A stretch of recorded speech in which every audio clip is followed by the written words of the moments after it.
سلام دوستان عزیز، به کانال بانو بدخشان خوش آمدید. امروز میخوام بر شما یک فتیری ورقی خوشمزه بدخشی را آموزش بدم که در مراسم محلی خیلی طرفدار داره. بریم شروع کنیم.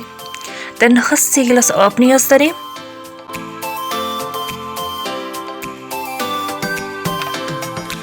یک قاشق نمک اضافه میکنیم. خب صحیح مخلوط میکنیم. بعد از او ما به تدریج 4 قاشق روغن مایی اضافه میکنیم.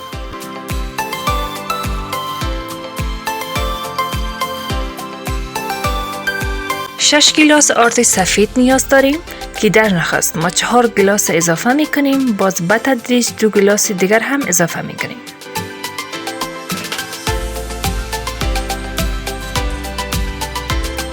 با میکسر دستی درست مخلوط میکنیم. بعدش با دست خمیر را وضع میدهیم تا خمیری نرم و ملایم به دست بیاید. 2 گلاس آرد که باقی مانده بود هم اضافه کردیم.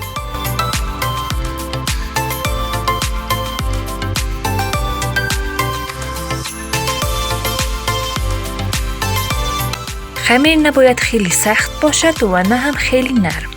برای 1 ساعت خمیر استراحت میتیم. خمیر را به 6 قسمت تقسیم میکنیم.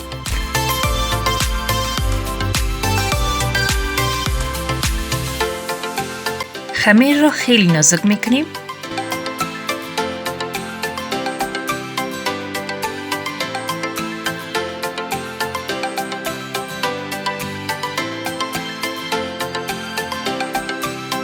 با روغن مسکه چرب میکنیم. اگر سوال یا پیشنهاد داشتین حتما در قسمت کامنت بنویسید. منتظر کامنت های زیبایتان هستم. اگر تا حالا کانال ما را سبسکرایپ نکردین همین حالا سبسکرایپ کنین و زنگوله را فشار بدین تا از ترین ویدیوهای ما بخبر شوید.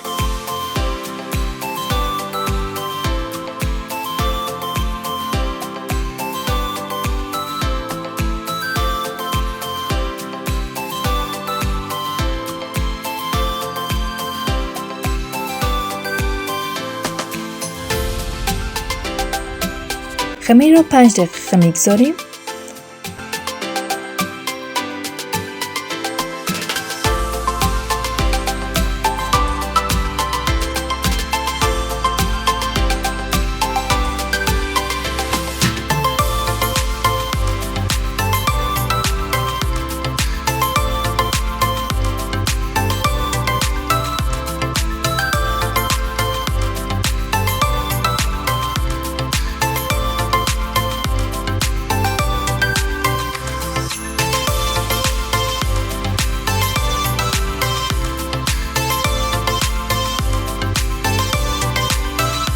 با نانپز یا پنجه هر قسمی که دوست دارین دیزاین کنین.